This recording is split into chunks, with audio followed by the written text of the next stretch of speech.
On cam guys.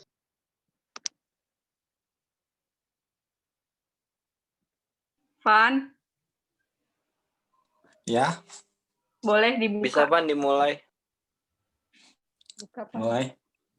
Tampilin ini enggak PPT-nya. Di depan halus saya Apa pembukaan dulu nanti baru setel video. Oh, pembukaan. Oke. Auzubillahiminasyaitonirrajim. Bismillahirrahmanirrahim. Assalamualaikum warahmatullahi wabarakatuh. Waalaikumsalam. Waalaikumsalam. Waalaikumsalam. Apa kabar teman-teman? Semoga baik-baik saja. Ya, baik. Alhamdulillah. Allah. Ya,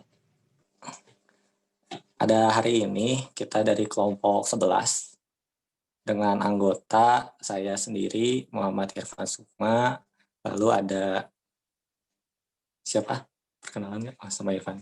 Ada Yolanda, lalu ada Khairil, dan juga ada Febri Yanti Santa akan mempresentasikan terkait keuangan lembaga keuangan Islam non-bank. Nah, sebelum itu sebelum ke pematerian akan ada cuplikan video dari kelompok kami.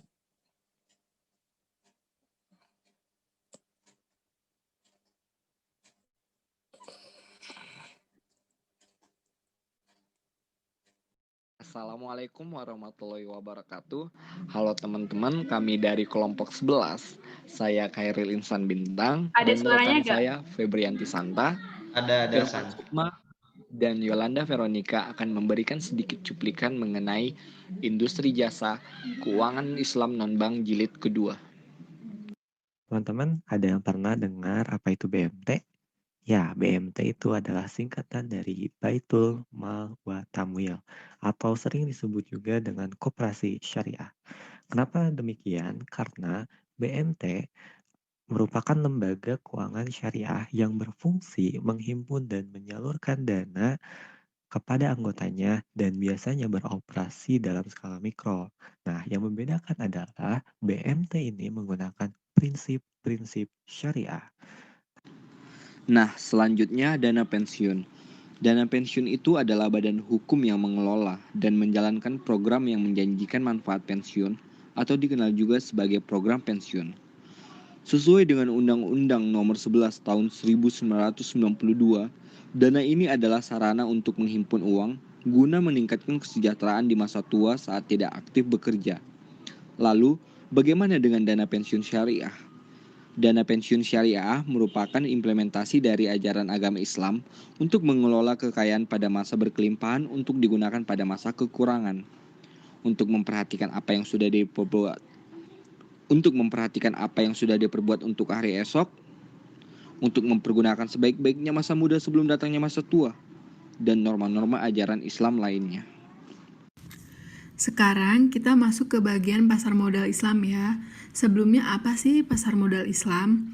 Nah, pasar modal Islam itu adalah kegiatan yang berada dalam pasar modal yang kegiatannya tidak bertentangan dengan prinsip-prinsip Islam. Pasar modal Islam berbeda loh dengan pasar modal konvensional karena pasar modal Islam memiliki prinsip-prinsip syariah yaitu seperti kegiatan usaha yang halal, akad yang terjadi antara pemilik harta dan emiten harus jelas, penekanan pada mekanisme yang wajar dan prinsip kehati-hatian baik pada investor maupun emiten, dan masih banyak lagi. Dalam melakukan kegiatan di pasar modal Islam sangat memiliki banyak manfaat loh. Contohnya menjadi wadah dalam kegiatan bisnis, menjadi sarana investasi, menjadi ruang bagi emiten untuk mendapatkan modal dari pihak eksternal, dan sebagai kesempatan pemerintah mendapatkan sumber pendapatan lain. Yuk kenali pasar modal Islam lebih dalam. Nah, kita akan masuk ke pembahasan terakhir. Hal ini penting loh untuk kita ketahui sebelum berinvestasi di pasar modal, kita perlu mencari tahu terlebih dahulu informasi terkait hal itu. Jangan sampai kita asal berinvestasi ya. Bahasan kali ini yaitu kita akan mengetahui produk apa aja sih yang ada di pasar modal syariah. Ada saham syariah, obligasi syariah, dan lain-lain. Yang pasti produk di pasar modal syariah ini sesuai dengan prinsip-prinsip syariah. jadi akan terbebas dari segala hal yang melanggar syariat-syariat Islam. Dan bahasan satu lagi yaitu perbedaan pasar modal syariah dan pasar modal konvensional. Pas banget nih untuk kalian yang masih bingung untuk berinvestasi di mana, bisa simak pembahasan kelompok kami ya. Pastikan kalian sudah mengetahui perbedaannya dan dapat memilih pasar modal yang sesuai kriteria yang kalian inginkan. Jangan sampai salah pilih ya, cukup kamu aja yang salah saat pilih dia. Hehehe.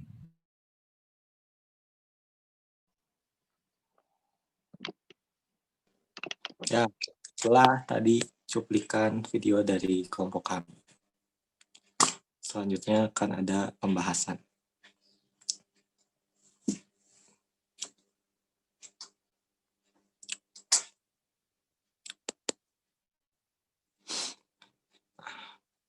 Baik, kita langsung saja ke pembahasan materi. Sebelum mulai, mari kita ucapkan basmalah bersama-sama.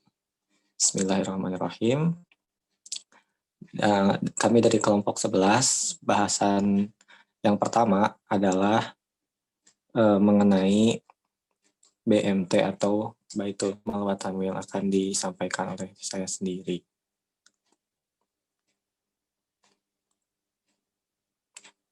Nah, Baitul Mal wa Tamwil atau biasa disingkat dengan BMT. BMT itu merupakan lembaga keuangan yang menggunakan prinsip syariah di dalamnya.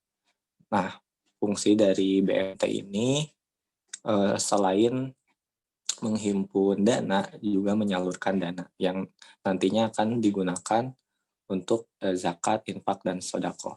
Sebelumnya, BMT juga ini merupakan sering disebut ya dengan koperasi syariah, karena emang prinsip-prinsipnya juga sangat berkaitan dengan koperasi. Nah, yang membedakan itu adalah di sistemnya yang menggunakan sistem syariah atau sistem Islam ya gitu.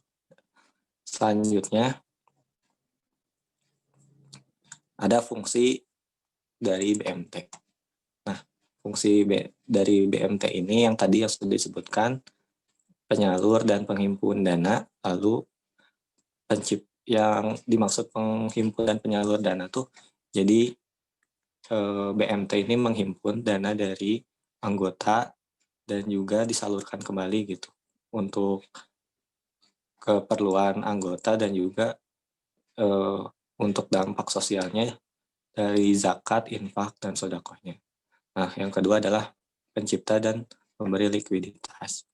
Yang ketiga, sumber pendapatan. Keempat, pemberi informasi. Dan kelima, sebagai suatu lembaga keuangan yang memberikan pembiayaan kepada UMKM. Jadi memang BMT ini skalanya mikro ya, pangsa masarnya itu adalah masyarakat menengah ke bawah gitu.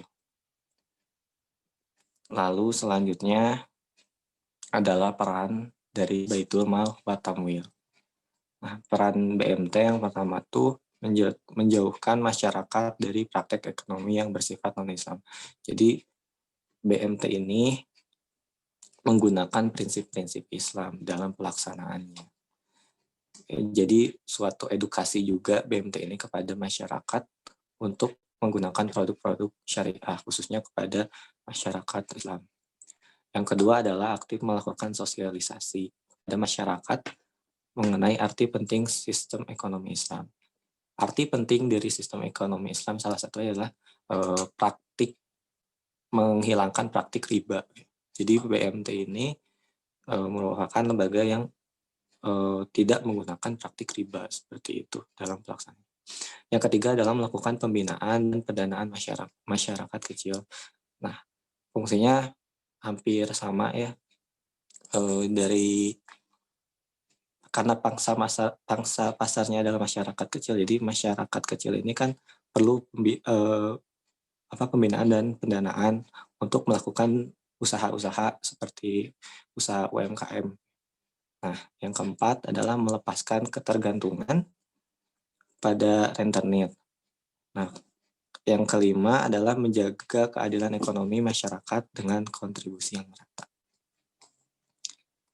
Selanjutnya adalah akad dan produk BMT. Jadi terdapat akad yang dibagi menjadi yang pertama ada Biro Wadiyah. Nah, akad-akad ini sebelumnya mengacu pada himpunan fatwa MUI ya. Jadi yang pertama ini ada Biro Wadiyah, itu merupakan produk simpanan yang bisa ditarik kapan saja. Nah, ini juga ada nomor fatwa MUI-nya ya, yaitu nomor 1 di tahun 2000. Yang kedua ini adalah tabungan mudharabah. Nah, tabungan mudharabah ini adalah dana simpanan yang akan dikelola oleh BMT untuk memperoleh keuntungannya. Lalu ada deposito mudharabah. Nah, deposito mudharabah ini artinya BMT bebas melakukan berbagai kegiatan usaha yang tidak bertentangan dengan Islam dan mengembangkannya. Jadi dari dana yang dikumpulkan dari nasabah atau anggotanya, nah ini didepositokan menjadi usaha yang akan dilakukan oleh BMT. Selanjutnya, perbedaan koperasi dan BMT. Nah, untuk perbedaannya ada di tabel ini ya. Jadi ada aspek perbedaannya dari struktur organisasi, dari modal, dari konsep dasar, penghimpunan dana, penyaluran dana, dan fungsi sosial. Nah, ini bisa dilihat ya di tabel ini. Ya, jadi menggunakan prinsip bagi hasil ya BMT itu. Nah, ini contohnya ini koperasi simpan pinjam ya kalau yang ini. Nah, itu tadi perbedaan dan penjelasan mengenai BMT. Terima kasih, mohon maaf bila ada kekurangan. Baiklah, suaraku kedengaran nggak guys? Ada. Oke. Selanjutnya mengenai dana pensiun syariah. Sebelumnya aku mau jelasin dulu umumnya tentang dana pensiun itu. Serius nggak kedengaran? Karisma beneran? Kedengaran, Kai. Oh, kedengaran Kai. Kedengaran, Pak. Oke. Hoak. Sebelumnya aku mau jelasin dulu umumnya tentang dana pensiun. Dana pensiun itu adalah badan hukum yang mengelola dan menjalankan program yang menjanjikan manfaat pensiun ataupun yang sering dikenal dengan program pensiun. Berdasarkan Undang-Undang Nomor 11 Tahun 1992, dana yang dimaksud ini adalah sarana untuk menghimpun uang guna meningkatkan kesejahteraan di masa tua pada saat tidak aktif bekerja lagi. Nah, dengan adanya dana ini, maka diharapkan motivasi dan keterangan kerja sehingga berujung pada peningkatan produktivitas bekerja. Manfaat pensiun ini juga terdiri dari 3 macam, yaitu pertama, manfaat pensiun normal, manfaat pensiun dipercepat, dan manfaat pensiun cacat. Sebelumnya manfaat pensiun ini termasuk itu pembayaran rutin, tunjangan rutin, ataupun akses fasilitas tertentu yang mana diberikan kepada seseorang yang telah pensiun. Nah, manfaat pensiun normal yang dimaksud tadi itu yang mana peserta yang mulai dibayarkan pada saat peserta pensiun tersebut telah usia pensiun normal atau sesudahnya. Sedangkan manfaat pensiun dipercepat itu adalah peserta yang dibayarkan bila peserta pensiun tersebut pada usia tertentu sebelum usia pensiun normal. Sedangkan manfaat pensiun cacat itu peserta yang dibayarkan bila peserta menderita cacat. Selanjutnya, next. Dana pensiun dibagi atas 3.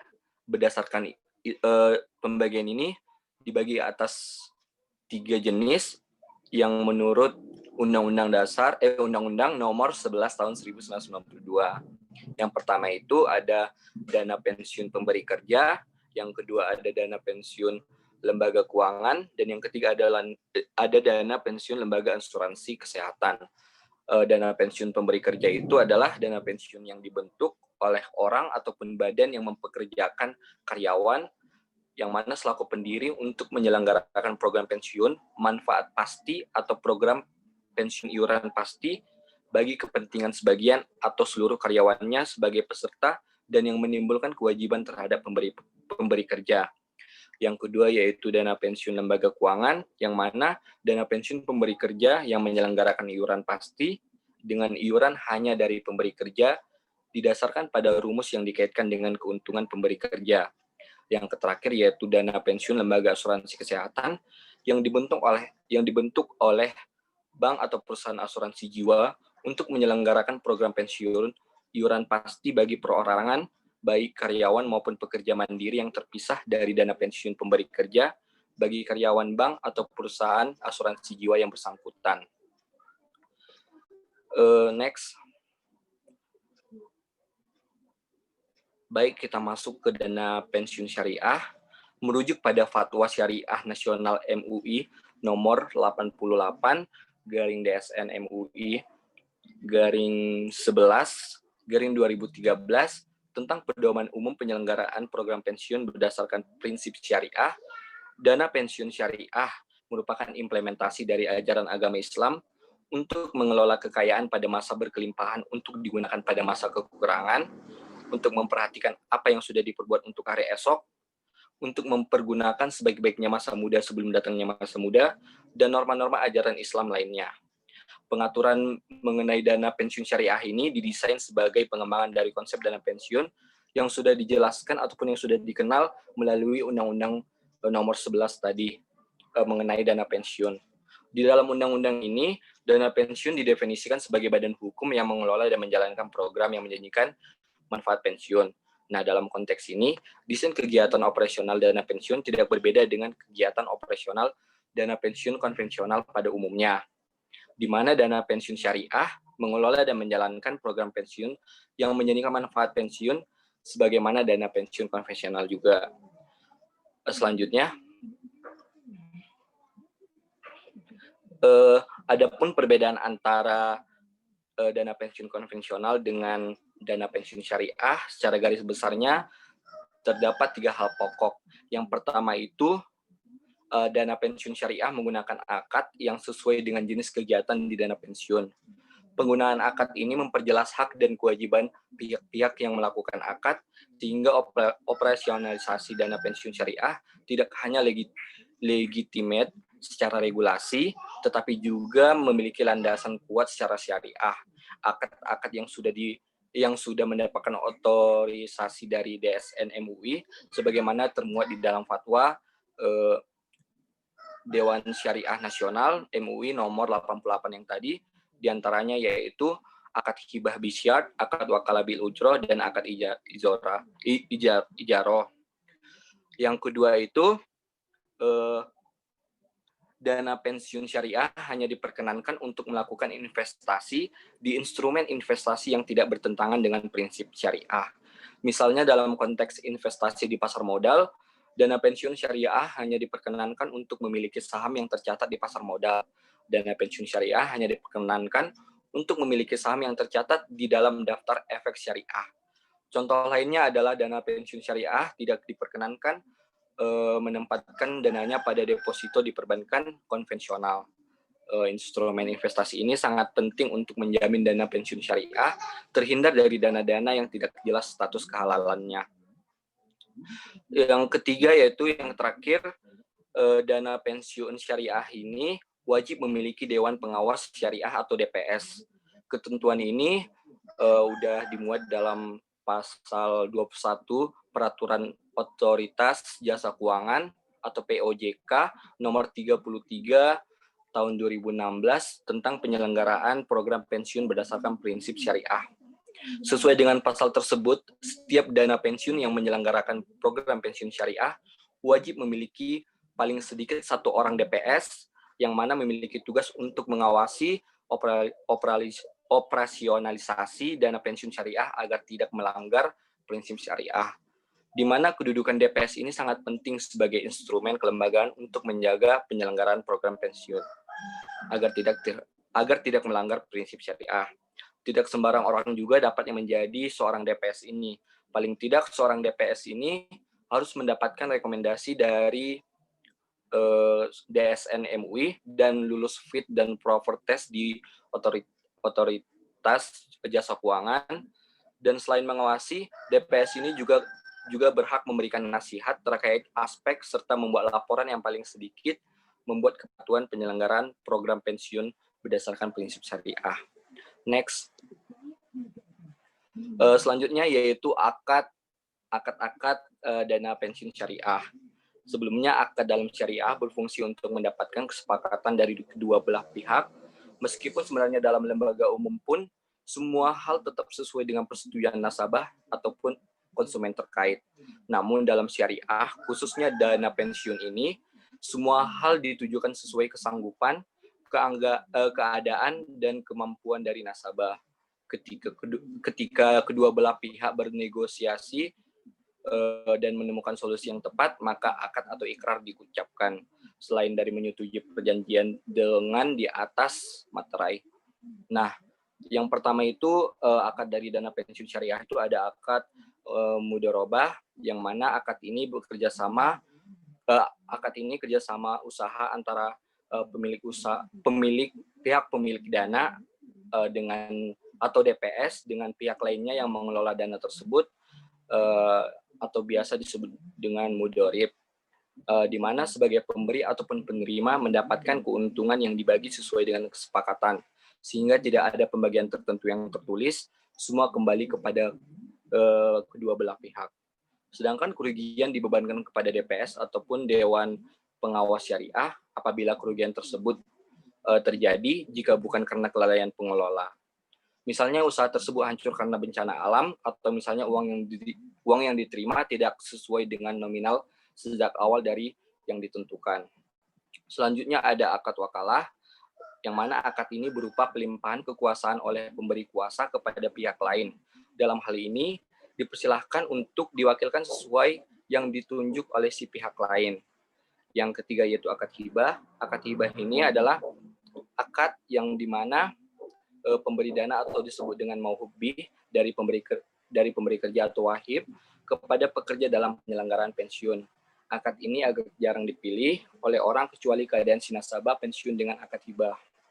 Yang selanjutnya itu akad hibah muqayyadah, yang mana akad ini terjadi apabila hibah pemberi wahib sudah menentukan orang yang berhak menerima manfaat pensiun, termasuk ketidakbolehan mengambil manfaat pensiun sebelum waktunya. Misalnya melakukan akad hibah muqayyadah ini mengambil dana pensiun sebelum waktunya dengan ketentuan usia 60 tahun, maka tidak bisa mengambil dana tersebut sebelum usia 60 tahun. Yang selanjutnya itu ada akad hibah bisyar. Ini yang dilakukan dengan sistem hibah apabila syarat dan perjanjian sudah dipenuhi dan sesuai dengan peraturan yang ada. Maka akad ini dianggap paling aman dan juga paling sesuai karena sampai kepada orang yang menerima hibahnya. Yang terakhir yaitu akad wakalah bil ujrah, merupakan ini akad wakalah ini yang dibarengi dengan imbalan atau upah. Sekian.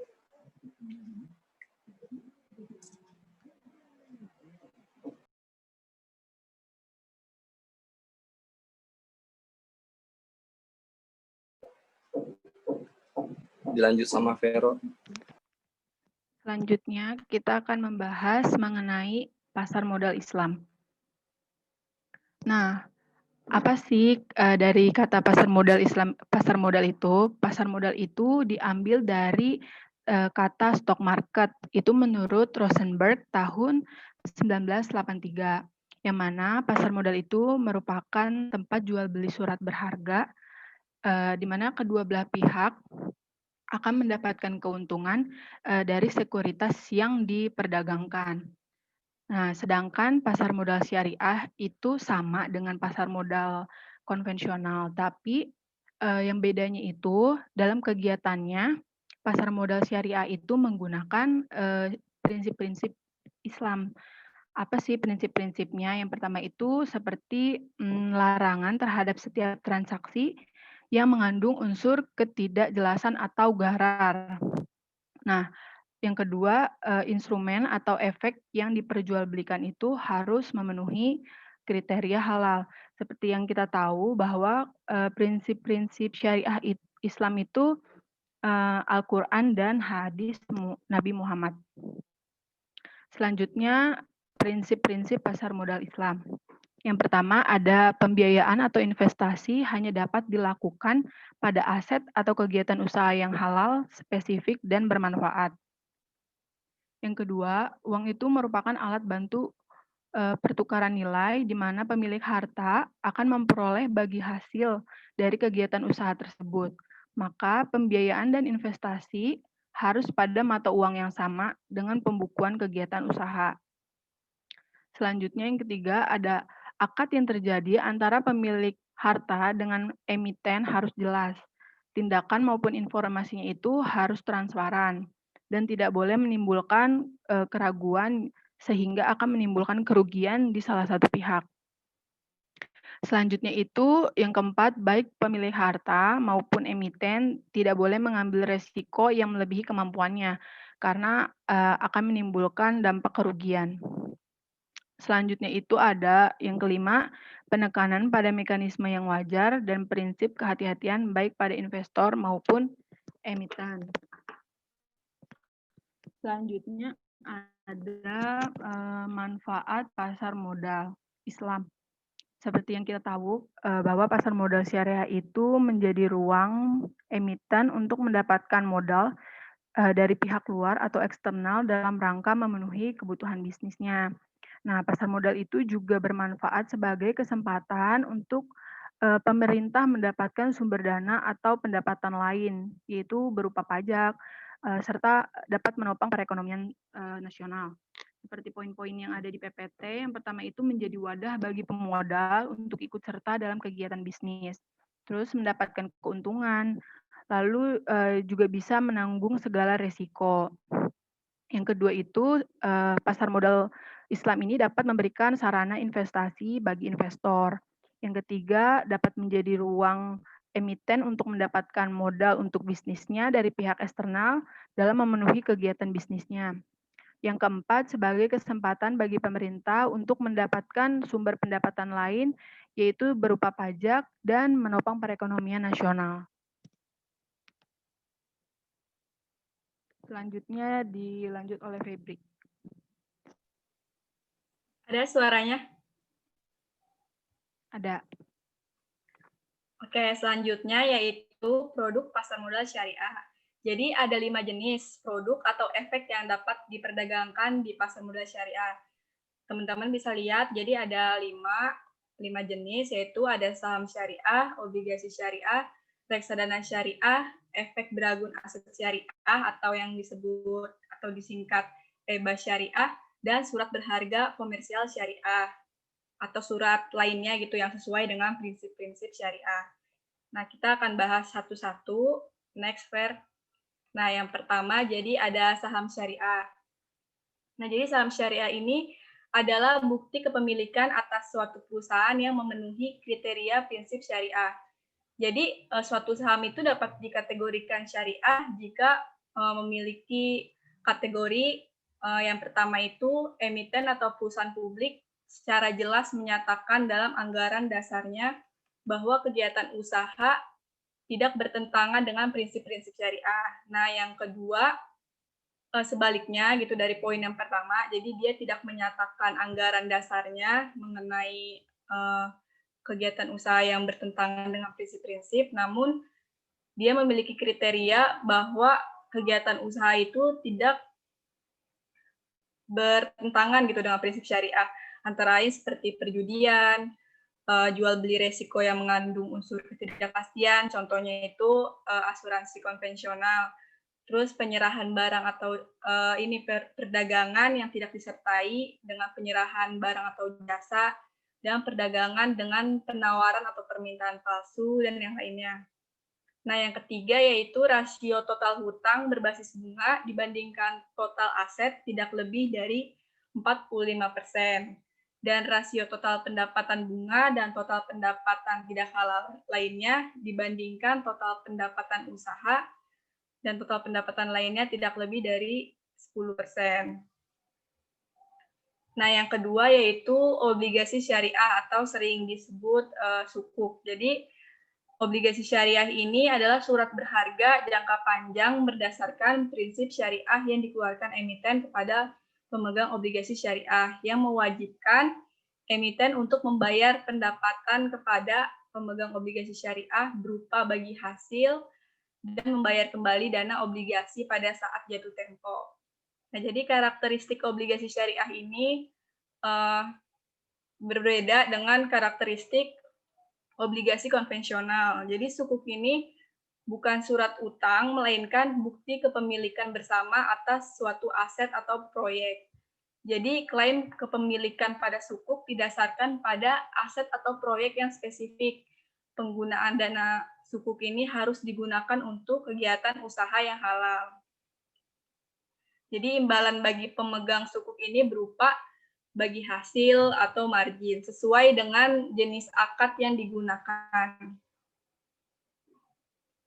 Nah, yang kedua yaitu jenis sukuk. Nah, jenis sukuk ini berdasarkan standar syariah tentang investment sukuk terdiri dari yang pertama sertifikat kepemilikan dalam aset yang disewakan, terus ada sertifikat kepemilikan atas manfaat, sertifikat salam, sertifikat itisna, sertifikat murabahah, sertifikat musyarakah, dan yang lain-lain.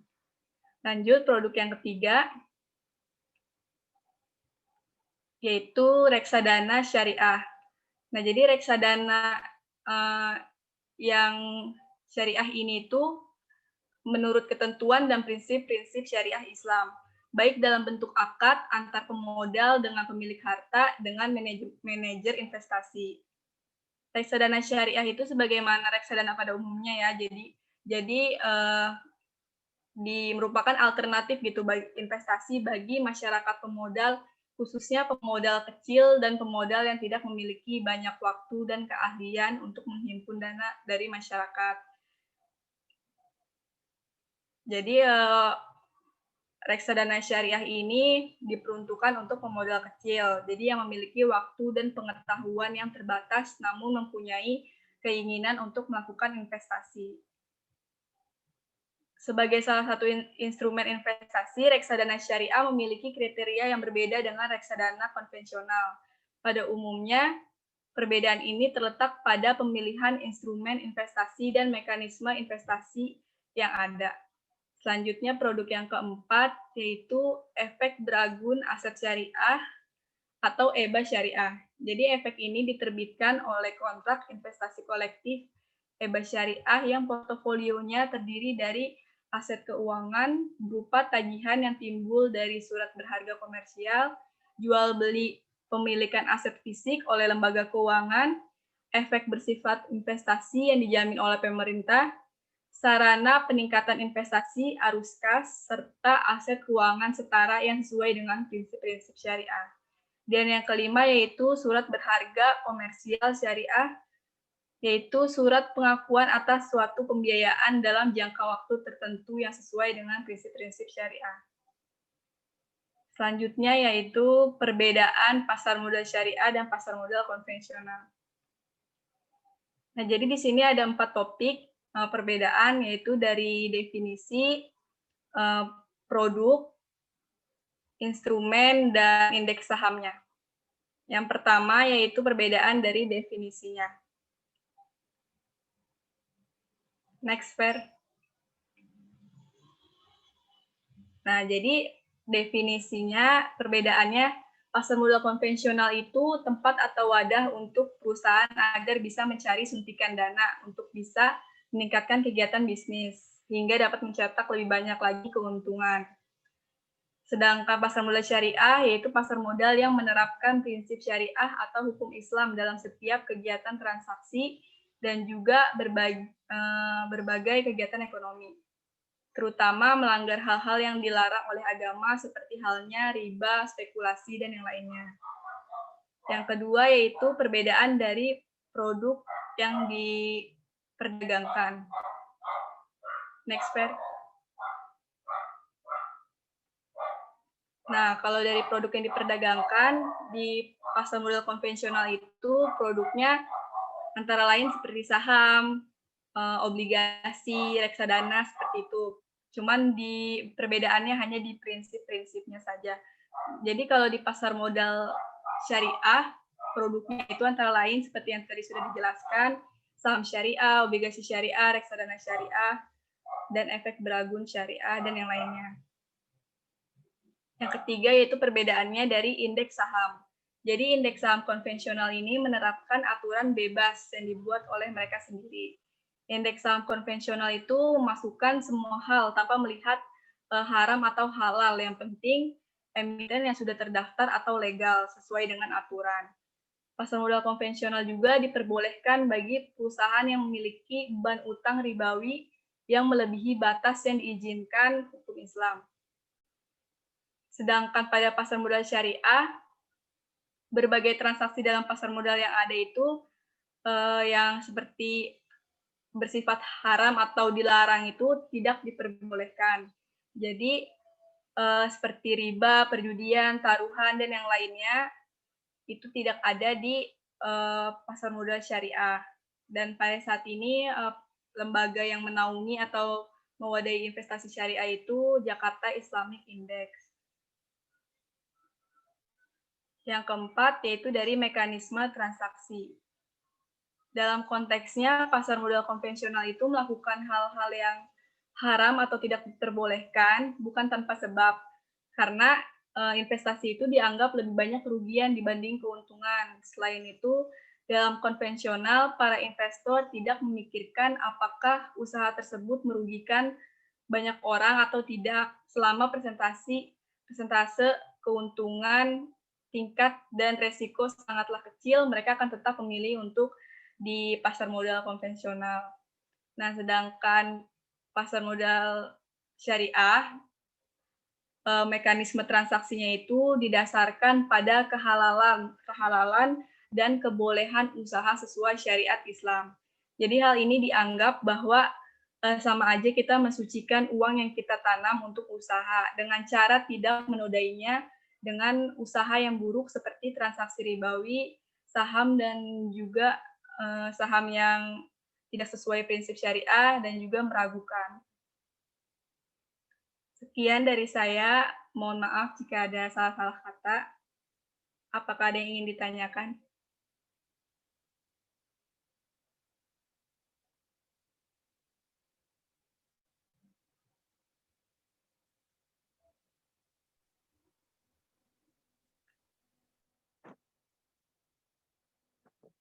Ini sesi tanya jawab ya, apa langsung ke kelompok selanjutnya?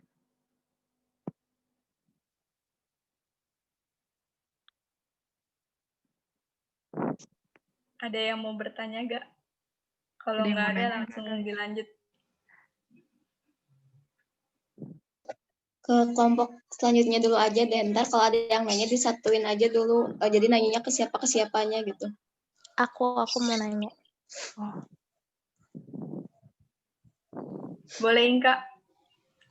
Maaf ya, nggak on cam. Jadi mau bertanya, boleh nggak sih kalau misalkan pasar modal maksudnya yang tergabung dalam pasar modal konvensional tuh tiba-tiba pengen pindah ke yang syariah gitu. Apakah ada syarat-syarat tertentu atau enggak? Terima kasih. Oke, makasih Kak.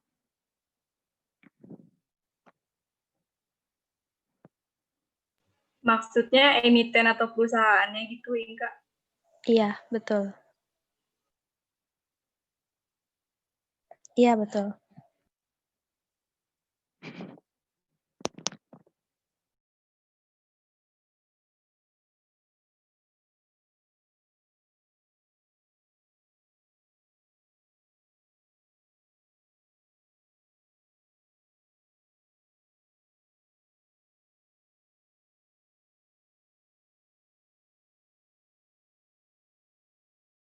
Ada lagi gak guys yang mau nanya?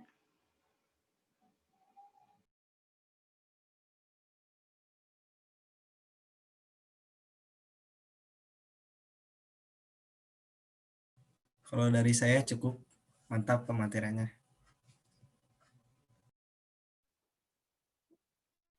Makasih, Farid.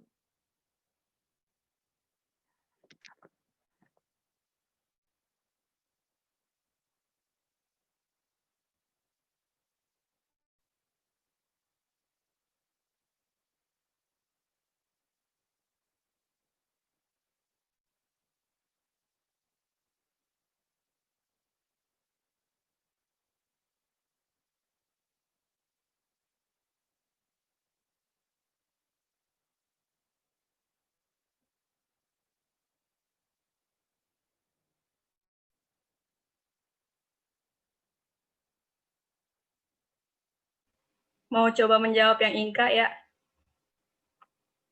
Tadi kan pertanyaannya boleh nggak misalkan dari pasar modal konvensional jadi ke pasar modal syariah gitu ya.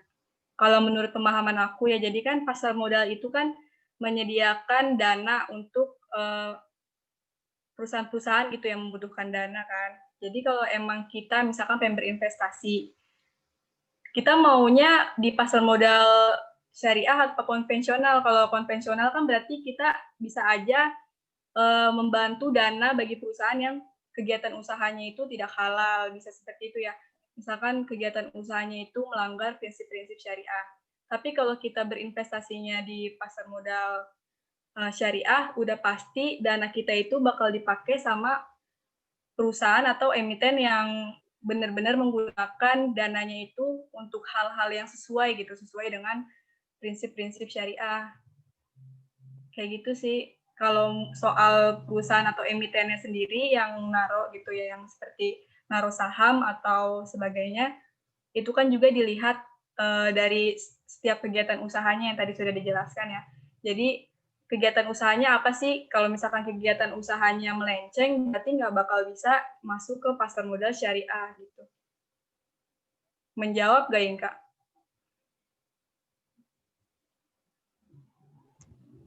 Oh iya, kalau misalkan sekiranya udah terlanjur apa sih nyimpen modal gitu si perusahaannya di yang konvensional itu bisa diambil atau gimana uangnya?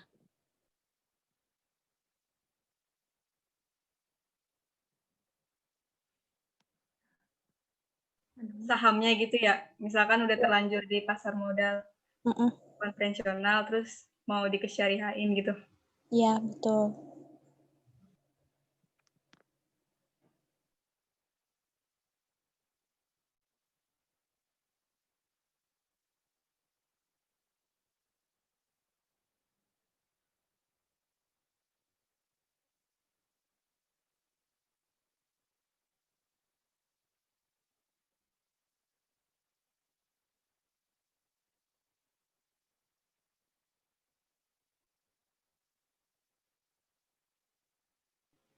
Gimana teman-teman, ada yang bisa bantu jawab?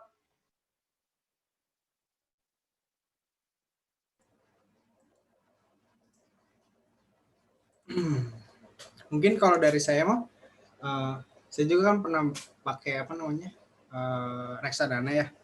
Jadi kalau reksadana itu bisa ditarik kapan aja sih, nggak harus. Pertanyaannya apa sih? Bisa diambil nggak uang yang ada di pasar modal konvensional terus dipindahin ke pasar modal syariah? Oh bisa banget, kan itu bisa diambil kapan saja, nggak terbatas waktu tanggal segini, bulan segini. Betul. Jadi mau dipindahin kapan aja, mau ditarik apa aja juga bisa. Setahu saya segitu. Aku juga gitu, selama main investasi, kapan aja kita butuhin bisa sih diambil. Gitu. Oh, jadi boleh gitu ya, Kai? Boleh. Kai, makasih.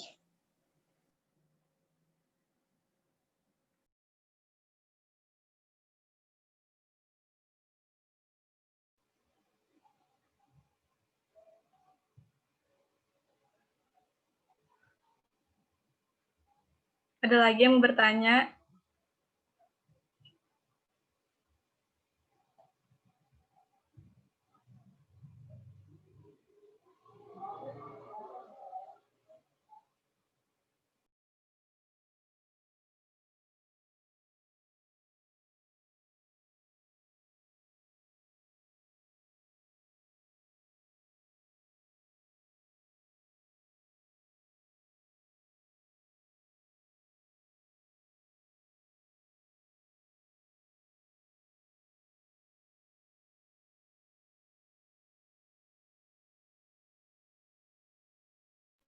Ini dilanjut ke kelompok selanjutnya dulu aja kali ya.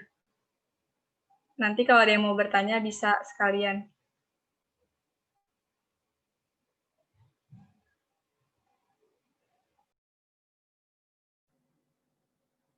Oke.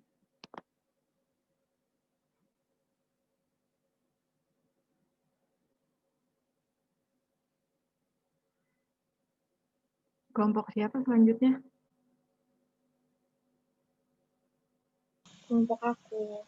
Oke, Farah.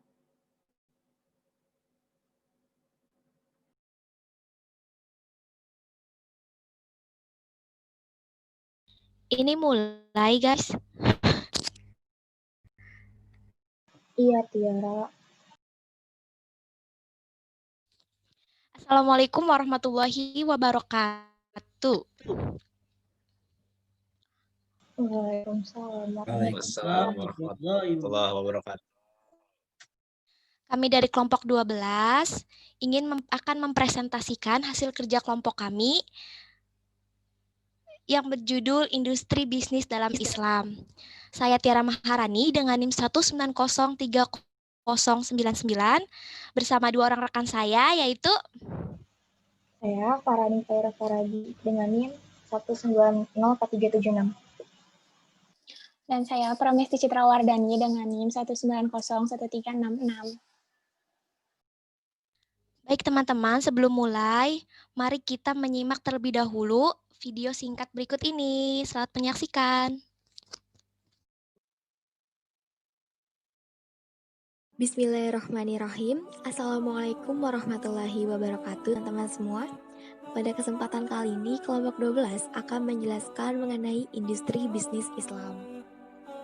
Sebelumnya, izinkan kami untuk memperkenalkan diri terlebih dahulu. Kelompok kami terdiri dari 3 orang, yaitu Tiara Maharani dengan NIM 1903099, Farhani Faira Farabi dengan NIM 1904376, dan Pramesti Citra Wardani dengan NIM 1901366. Islam mengajarkan manusia untuk berusaha dan mencari rezekinya dengan cara bekerja, dan tidak mencari rezeki dengan cara meminta-minta atau mengemis kepada orang lain.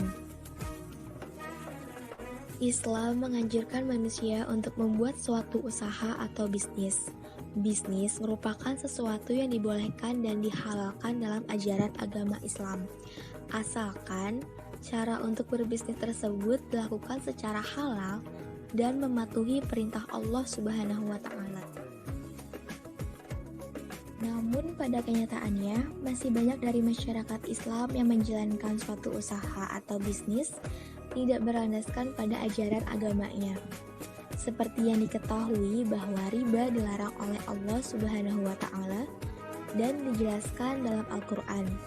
Salah satunya pada Quran Surah Al-Baqarah ayat 275. Tetapi pada kenyataannya masih banyak masyarakat yang melakukan riba, karena banyak dari masyarakat yang tidak mengikutsertakan agama dalam aktivitas yang dilakukannya, serta ketidaktahuan secara mendalam mengenai riba. Nah, teman-teman, kira-kira bagaimana sih ketentuan industri bisnis dalam Islam? Pada kesempatan kali ini, kami kelompok 12 akan menjelaskan, pertama, bisnis dengan prinsip musyarakah, kedua, bisnis dengan prinsip mudharabah, ketiga, orientasi bisnis dalam Islam, keempat, etika dan prinsip bisnis dalam Islam. Musyarakah adalah suatu kerjasama yang di dalamnya terdapat bagi hasil, di mana dua pihak atau lebih menggabungkan modal atau tenaga dalam melakukan suatu usaha, dengan pembagian keuntungan sesuai dengan besarnya tanggung jawab masing-masing. Nah, jenis-jenis syirkah dibagi menjadi 4 macam. Pertama ada syirkah inan, kedua syirkah wujuh, ketiga syirkah abdan, dan keempat syirkah mufawadah. Mudharabah adalah bentuk kerjasama yang terdiri dari pemilik modal dan pengelola, di mana pemilik modal mempercayakan modalnya kepada pengelola sebagai modal usaha, dan keuntungan yang dihasilkan akan dibagi sesuai dengan kesepakatan. Nah, jenis-jenis mudharabah itu ada 2. Yang pertama mudharabah mutlaqah, kedua mudharabah muqayyadah. Orientasi bisnis dalam Islam bertujuan untuk mencapai 4 hal utama, antara lain keberkahan, keberlangsungan, target hasil, dan pertumbuhan. Prinsip dan etika bisnis dalam Islam. Prinsip dasar yang harus diadopsi oleh pelaku bisnis dalam perspektif Islam adalah bahwa praktik bisnis tersebut harus mencerminkan karakter yang mengandung nilai-nilai rohaniyah, bahwa segala sesuatu hanyalah ciptaan Allah, memiliki pemahaman bisnis yang halal dan haram, dan berorientasi pada hasil dunia dan akhirat. Secara umum, prinsip etika bisnis syariah dapat dijelaskan sebagai berikut. Yang pertama, tauhid. Kedua, keadilan. 3, tidak melakukan monopoli. Keempat, tanggung jawab. 5, jujur. 6, produk yang dijual halal. 7, tidak melakukan praktek malbisnis. Terima kasih teman-teman sudah menyimak video singkat mengenai industri bisnis Islam dari kelompok 12. Semoga bermanfaat. Wassalamualaikum warahmatullahi wabarakatuh.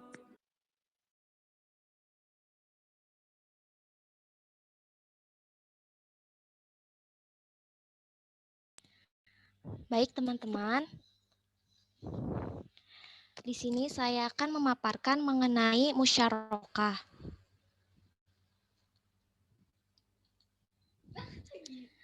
Musyarakah itu berasal dari bahasa Arab, diambil dari kata syarikah dan yasruku. Musyarakah itu sendiri, menurut bahasa Arab itu berarti mencampur. Dalam hal ini, mencampur satu modal dengan modal yang lainnya, sehingga tidak dapat dipisahkan satu sama lain. Kemudian, menurut ulama fikih muamalah, musyarakah adalah akad antara dua pihak atau lebih yang berserikat pada pokok modal ataupun keuntungan. Next.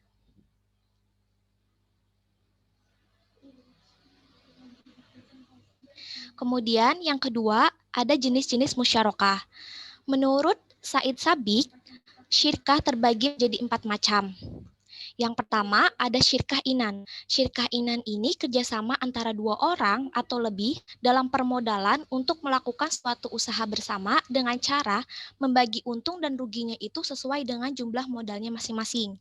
Kemudian yang kedua, itu ada syirkah mufawadah. Syirkah ini merupakan kerjasama antara 2 orang atau lebih untuk melakukan suatu usaha dengan mengikuti persyaratan-persyaratan sebagai berikut. Yang pertama itu, modalnya harus sama banyak. Jika terdapat satu pihak yang modalnya lebih besar atau lebih sedikit, maka tidak sah. Jadi syirkah ini tidak sah. Kemudian yang kedua, mempunyai wewenang untuk bertindak yang ada kaitannya dengan hukum. Kemudian yang ketiga atau yang terakhir, masing-masing anggota mempunyai hak untuk bertindak atas nama syirkah ataupun kerjasama. Kemudian jenis syirkah yang ketiga yaitu syirkah wujuh. Syirkah wujuh ini berbeda dari syirkah-syirkah dari 2 tadi, karena syirkah ini kerjasama antara 2 orang atau lebih yang masing-masing pihak memberikan kontribusi kerja atau amal, namun pihak ini membeli barang dengan cara kepada pemilik yang kemudian akan dijual kembali tetapi secara tunai. Nah, yang terakhir ini ada syirkah abdan. Syirkah abdan ini adalah kerjasama antara 2 orang atau lebih untuk melakukan suatu pekerjaan atau usaha yang dimana hasilnya itu akan dibagi berdasarkan perjanjian yang telah mereka sepakati. Selanjutnya, kemudian terdapat ketentuan musyarakah. Nah, ketentuan musyarakah ini yang pertama adanya pernyataan ijab dan qabul yang harus dinyatakan oleh para pihak yang mengadakan kontrak atau akad kemitraan. Yang kedua, pihak-pihak yang berkontrak ini sadar akan hukum dan memperhatikan hal-hal sebagai berikut. Yang pertama, setiap mitra harus menyediakan dana atau pekerjaan. Yang kedua, setiap mitra memiliki hak untuk mengatur aset atau kekayaan musyarakah dalam proses berbisnis. Yang ketiga, seorang mitra tidak diizinkan untuk mencairkan dana atau menginvestasikan dana untuk kepentingan sendiri atau kepentingan pribadi tanpa adanya kesepakatan dari mitra lainnya. Kemudian ketentuan yang ketiga, adanya objek akad. Objek akad ini adanya modal, terus kerja, terus ada keuntungan dan juga kerugian. Kemudian yang terakhir adanya tujuan akad. Apa sih tujuan akad ini? Tujuan akad ini ialah membangun usaha atau pekerjaan dengan kemitraan. Selanjutnya akan dijelaskan oleh rekan saya.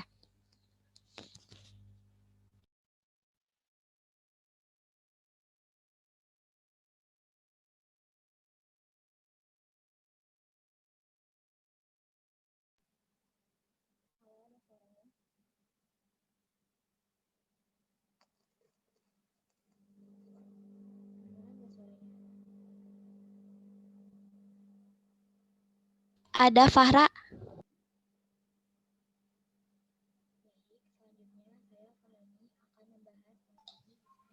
Nggak ada suaranya, Ra. Suaranya nggak sekarang. Kecil. Ada. Ada. Baik, selanjutnya saya Farani akan menjelaskan mengenai bisnis dengan prinsip mudharabah. Menurut etimologi, mudharabah berasal dari kata dot yang memiliki banyak arti. Namun dapat ditarik kesimpulan secara keseluruhan, yaitu artinya memukul atau berjalan. Nah, maksud dari memukul atau berjalan ini yaitu proses seseorang memukulkan kakinya dalam menjalankan usaha. Mudharabah juga disebut sebagai kirot. Pengertian kirot dan mudharabah adalah satu makna. Kirot berasal dari kata al-qordu, berarti al-qotu artinya potongan, karena pemilik memotong sebagian hartanya untuk diperdagangkan dan memperoleh sebagian keuntungan. Kemudian dari segi terminologis, mudharabah diungkap secara bermacam-macam oleh para ulama mazhab. Menurut mazhab Hanafi, mudharabah adalah suatu perjanjian untuk berkongsi di dalam keuntungan dengan modal dari salah satu pihak dan kerja dari pihak lain. Sedangkan menurut Malikiyah berpendapat bahwa mudharabah adalah akad perwakilan di mana pemilik harta mengeluarkan hartanya kepada yang lain untuk diperdagangkan dengan pembayaran yang ditentukan. Jadi dapat ditarik kesimpulan bahwa mudharabah adalah suatu bentuk kerjasama yang terdiri dari pemilik modal dan pengelola, di mana pemilik modal mempercayakan modalnya kepada pengelola sebagai modal usaha, dan keuntungan yang dihasilkan akan dibagi sesuai dengan kesepakatan.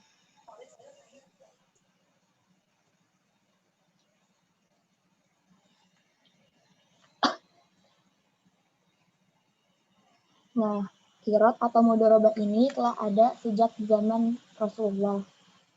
Beliau tahu dan mengakuinya, bahkan sebelum diangkat sebagai Rasul. Nabi Muhammad telah melakukan kirot, yaitu ketika Nabi Muhammad mengadakan perjalanan ke Syam untuk menjual barang dagangan milik Khadijah radhiyallahu anha, yang kemudian menjadi istri beliau. Nah, melakukan mudharabah atau kirot adalah boleh atau mubah. Dasar hukumnya ialah sebuah hadis yang diriwayatkan oleh Ibnu Majah dari Suhaib radhiyallahu anhu bahwa Rasulullah SAW bersabda, ada 3 perkara yang dipercati, yaitu jual beli yang ditangguhkan, memberi modal, dan mencampurkan gandum dengan jelai untuk keluarga bukan untuk dijual. Kemudian dalam Al-Muwatta Imam Malik dari Al-A'la Ibnu Abdurrahman Ibnu Yaqub dari ayahnya dari kakeknya bahwa ia pernah mengerjakan harta Utsman radhiyallahu anhu, sedangkan keuntungannya dibagi 2. Nah, jenis-jenis mudharabah dibagi 2. Yang pertama, mudharabah mutlaqah. Mudharabah mutlaqah yaitu mudharabah tanpa syarat. Jadi mudharib mengolah modal itu dengan usaha apa saja yang menurut perhitungannya akan mendatangkan keuntungan dari arah mana saja. Nah, mudharib juga diberikan otoritas untuk menginvestasikan modal ke dalam usaha yang dirasa cocok dan tidak terikat dengan syarat-syarat tertentu. Sedangkan untuk mudharabah muqayyadah, yaitu penyerahan modal dengan syarat-syarat tertentu. Pekerja mengikuti syarat-syarat yang dicantumkan dalam perjanjian yang dikemukakan oleh pemilik modal. Misalnya harus membeli barang pada toko atau pabrik tertentu. Sohibul mal boleh melakukan hal ini guna menyelamatkan modalnya dari resiko kerugian. Apabila mudorib melanggar syarat-syarat atau batasan, maka mudorib harus bertanggung jawab atas kerugian yang ditimbulkan.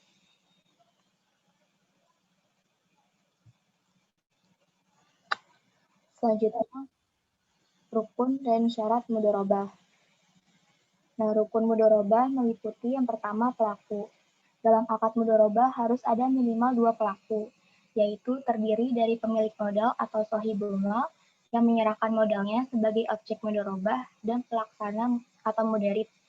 Jika pelaku ini tidak ada, maka akad mudorobah tidak ada. Yang kedua, objek mudorobah. Modal diserahkan bisa berbentuk uang yang berlaku, sedangkan kerja yang diserahkan bisa berbentuk keahlian, keterampilan, dan lain-lain. Yang ketiga, ijab qabul. Kedua belah pihak harus secara rela bersepakat untuk mengikatkan diri dalam akad mudorobah, di mana sohibul mal setuju dengan perannya untuk mengkontribusi dana, dan mudorib setuju dengan perannya untuk memberi kontribusi kerja. Yang keempat, nisbah, di mana mudorib mendapatkan imbalan atas kerjanya, sedangkan sohibul mal mendapat imbalan atas penyertaan modalnya.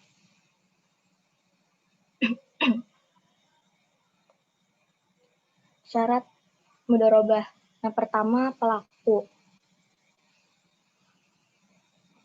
Pelaku mudorobah harus memiliki kecakapan untuk melakukan wakalah. Hal itu karena mudorib bekerja atas perintah pemilik modal, di mana hal itu mengandung makna mewakilkan. Yang kedua, syarat modal. Modal harus berupa uang yang masih berlaku, dan tidak disarankan melakukan mudorobah dengan modal berbentuk barang. Yang kedua, modal harus sudah ada dan bukan utang. Mudorobah tidak akan sah dengan utang dan modal yang tidak ada. Kemudian modal harus diserah terimakan pada mudorib. Hal itu agar mudorib bisa bekerja dengan modal tersebut.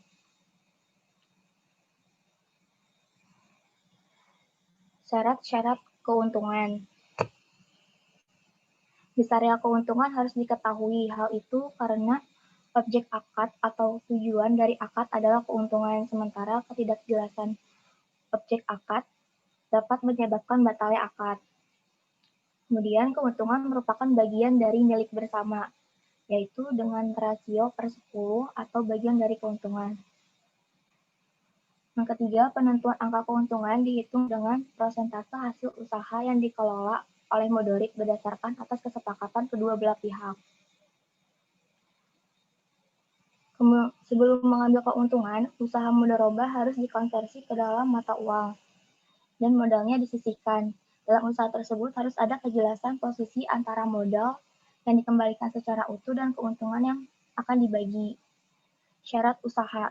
Bentuk usaha merupakan hak khusus untuk mudorib. Penyedia dana tidak boleh membatasi kegiatan mudorib seperti melarang mudorib agar tidak sukses dalam pencarian keuntungan. Mudorib juga tidak boleh melanggar hukum syariat Islam dalam usahanya. Mudorib harus mematuhi syarat yang diajukan pemilik dana, asalkan tidak bertentangan dengan kontrak mudorobah tersebut. Selanjutnya akan dijelaskan oleh rekan saya.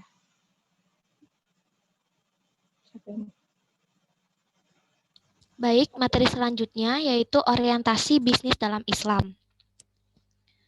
Menurut Kamus Al-Munawwir, terdapat beberapa terma dalam Al-Quran yang berkaitan dengan konsep bisnis. Di antaranya itu ada al-tijarah, al-ba'yu, tadayantum, dan isyitaro. Yang pertama itu ada al-tijarah, yang berarti perdagangan atau perniagaan. Kemudian yang kedua itu ada al-ba'yu. Dalam Al-Quran digunakan dalam dua pengertian. Pengertian yang pertama itu jual beli dalam konteks tidak ada jual beli pada hari kiamat. Karena itu Al-Quran menyeru agar membelanjakan, mendayagunakan, dan mengembangkan harta benda dalam proses yang tidak bertentangan dengan keimanan dan bertujuan untuk mencari keuntungan yang dapat menjadi bekal pada hari kiamat. Kemudian yang kedua Al-bai'u dalam pengertian jual beli yang halal dan larangan untuk memperoleh atau mengembangkan harta benda dengan jalan yang riba. Kemudian yang ketiga, itu ada kata isyitaro. Secara umum, isyitaro ini mengandung makna transaksi antara manusia dengan Allah Subhanahu wa taala atau transaksi antar sesama manusia yang dilakukan karena dan untuk Allah Subhanahu wa taala. Kemudian yang terakhir atau yang keempat itu ada tadayantum. Nah, tadayantum ini menurut muamalah yakni berarti jual beli, utang piutang, sewa menyewa dan sebagainya. Yang jika dilakukan tidak secara tunai, hendaknya dilakukan pencatatan dengan benar. Selanjutnya,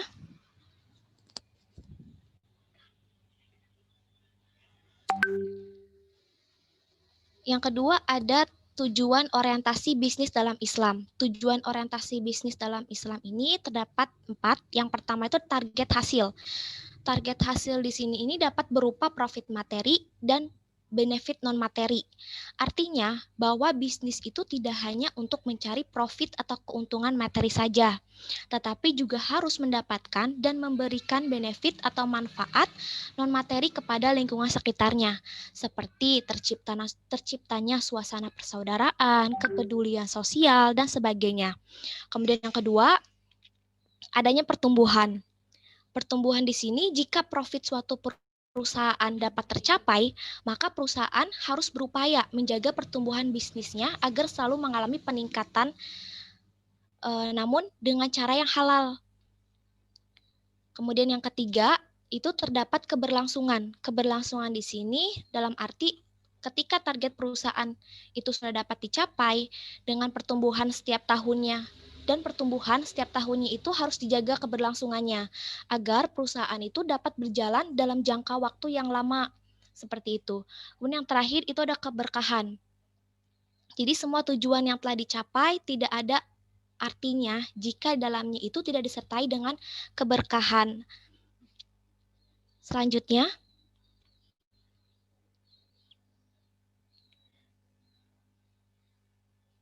bukan ini, Bu. Nah, iya betul. Terima kasih. Yang ketiga itu ada landasan normatif bisnis dalam Islam. Yang pertama itu ada tauhid. Tauhid atau kesatuan, yang artinya semua umat itu dipersatukan dalam ketaatan kepada Allah semata. Nah, di sini maka sebagai pengusaha muslim dalam melakukan aktivitas bisnis itu harus memperhatikan 3 hal. Yang pertama itu tidak diskriminasi kepada pekerja, penjual, pembeli, mitra kerja, yang berdasarkan atas ras, warna kulit, jenis kelamin, agama, dan sebagainya. Kemudian yang kedua, Allah yang paling tanamkan dalam diri itu Allah atau Tuhan kita yang paling ditakuti dan kita cintai. Yang ketiga itu tidak menimbun kekayaan atau serakah. Karena pada hakikatnya kekayaan itu merupakan titipan dan amanah dari Allah Subhanahu wa taala. Yang kedua itu ada keseimbangan atau keadilan. Ajaran Islam berorientasi pada terciptanya karakter manusia yang memiliki sikap dan perilaku yang seimbang dan adil. Nah, yang ketiga ini ada kehendak bebas.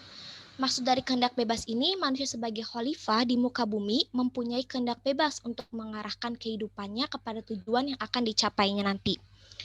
Kemudian yang terakhir, ini bertanggung jawab. Segala kebebasan dalam melakukan bisnis tidak terlepas dari pertanggungjawaban yang harus kita berikan atas aktivitas yang dilakukan. Sesuai dengan ayat Al-Quran, surah Al-Mudathir ya, ayat 38, itu yang artinya setiap orang bertanggung jawab atas apa yang telah dilakukannya. Sekian dari saya, selanjutnya akan dijelaskan oleh rekan saya. Terima kasih.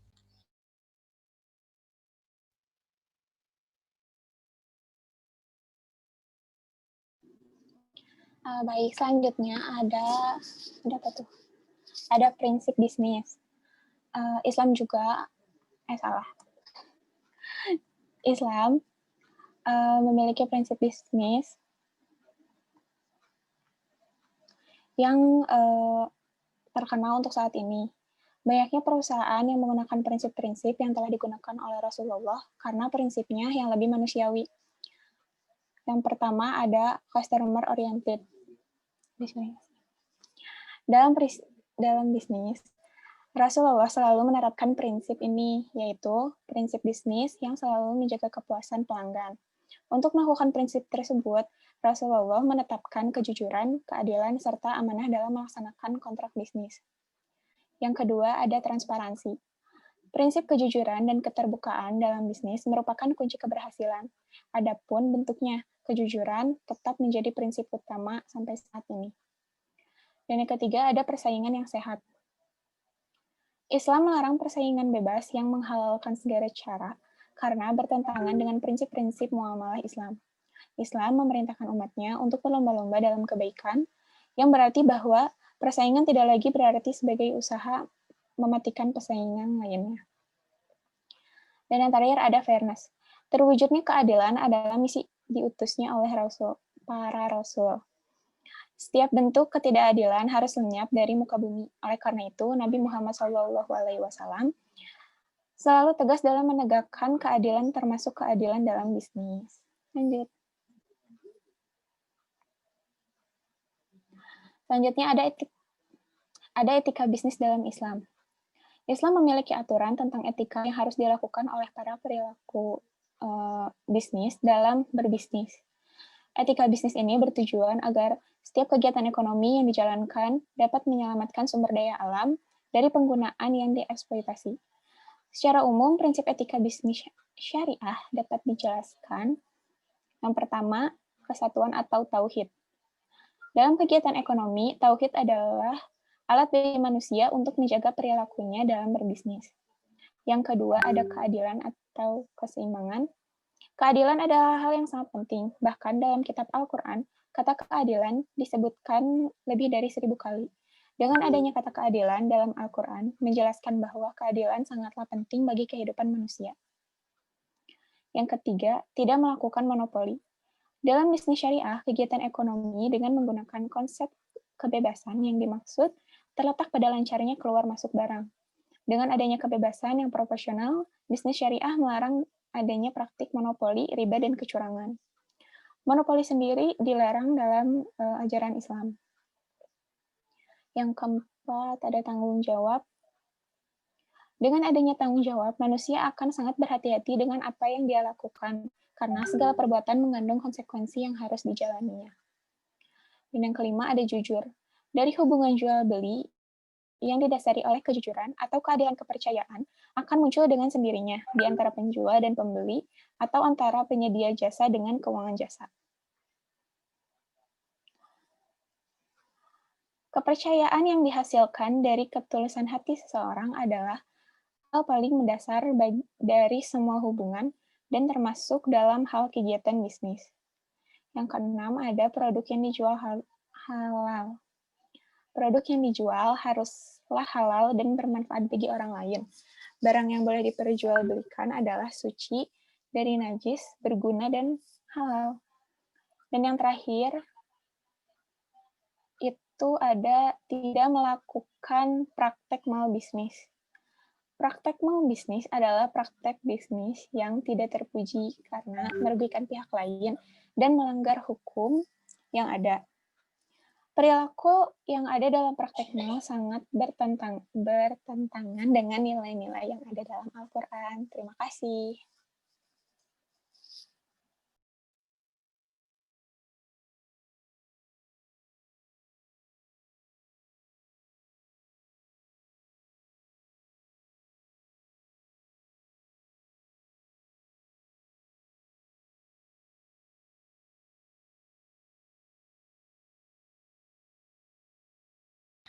Baik teman-teman, mungkin ada yang mau ditanyakan atau mau berpendapat tentang presentasi tadi atau tentang materi industri, silakan.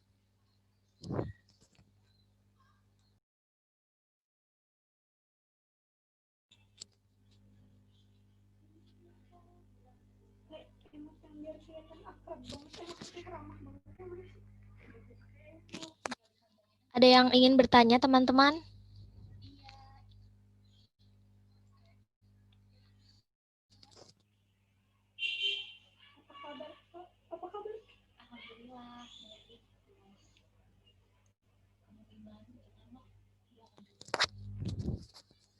Halo teman-teman.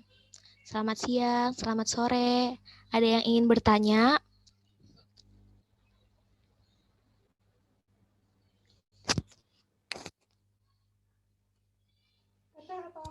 Ini suaraku kedengeran nggak? Kedengaran, Ra. Dengar. Kedengar. Ya. Nggak ada yang mau ditanya nih? Cukup. Cukup ya, Ra. Alhamdulillah. Saya mah cukup. Nyaman tuh lah. Kalian tuh sangat baik banget. Love banget pokoknya.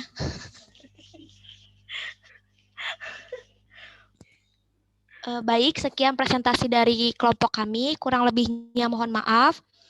Wassalamualaikum warahmatullahi wabarakatuh. Terima kasih semuanya. Waalaikumsalam. Waalaikumsalam. Terima kasih kembali. Kenapa itu serang? Makasih kelompok 11 dan 12. Langsung Ini udah kelompok kelompok terakhir. Spotlight your video. Any no. Ini masih ada yang mau presentasi. Habiskan aja sekarang kalau misalnya ada yang kelompok lain. 2 kelompok doang kan? Oh, 2 kelompok. Oke. Itu si Irgi gimana, Irgi? Oh, sampai kelompok 11. 12, ini kan udah 12 kan tadi ya, Mam? Irgi mana Irgi? Coba kita cari Irgi. Iya, 12. Ini recordingnya masih jalan terus. Oh, siapa yang ngerti? Matiin dulu. Udahin aja. Destra sarean gerak. Gak mau biar kerekam. Biar